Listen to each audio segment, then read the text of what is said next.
What's going on, y'all? I'm Czar, and in this video, we're going to talk about some major announcements that Presonus made today, or yesterday, depending on when you're watching this. So they announced this on April 2nd, 2024. I'm pretty sure this news was good to go on the 1st, but I don't think any company in their right mind would make a major announcement on April 1st for obvious reasons. But let's get into this. So Presonus announced Studio One 6.6, which is going to add support for Apple Spatial Audio, and it also adds a new synth as well called Lead Architect, as well as a few other features. They've announced Studio One Plus Hybrid, which now gives you a perpetual license when you get an annual subscription. And they also announced integration with TuneCore, allowing you to digitally release your music directly from Studio One via TuneCore. So let's start with Studio One 6.6. Always good to see them continue to update, and with this Apple Spatial Audio support now, they're definitely doubling down on this Atmos, and that we saw added in 6.5, so that's definitely good to see. The Lead Architect synth, I haven't messed with it yet. I haven't even updated my Studio One yet, but also nice to see them add a new synth, because I feel like the synths that we had were, not that they were starting to get boring, but we definitely needed a refresh. Definitely would have liked to see some new mix effects come into play as well. Haven't seen any of those in a while, but definitely glad to see this new synth, and I look forward to checking it out a little bit. All right, Studio One Plus Hybrid. So it took me a little while to get my mind around this, what this actually is, but from my understanding, when you purchase an annual subscription or renew your annual subscription, this is now going to include not only their core library, but a perpetual license to that current version of Studio One. So let's say you purchased an annual subscription for Studio One Plus today. That would include a perpetual license for Studio One 6.6, whatever current version that they're on.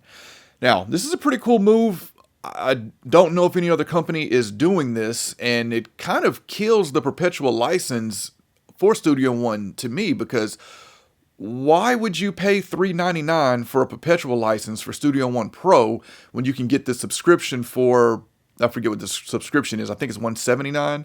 You can get the subscription for $179 or $200, whatever it is. That's half the price of what a perpetual license for Studio One Pro would cost you. And with this Studio One Hybrid, you're going to get a perpetual license for Studio One. So instead of paying $3.99 for Studio One Pro for just the perpetual license, get the subscription.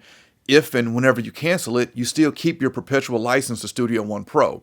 So interesting to see how this develops moving forward. And this is what the second change we've seen now for this, let's call it product, because we see first it was Presonus Sphere, then it changed to Studio One Plus, and now it's Studio One Plus Hybrid. But really cool concept, but it's going to be interesting to me to see how the perpetual license for Studio One Pro continues, because I just don't see who would pay $3.99 for that when you can get the subscription. All right, TuneCore integration. So Studio One is once again the only DAW that's going to allow you to record, mix, master, and now digitally release your music by TuneCore.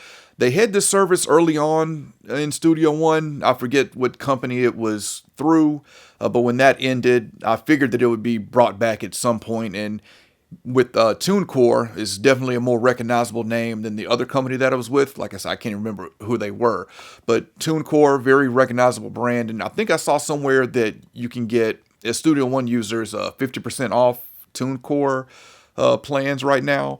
So definitely we see a nice partnership going on right there between Presonus and TuneCore. So glad to see them bring this back full circle, where you can do everything with your music in Studio One, including release it.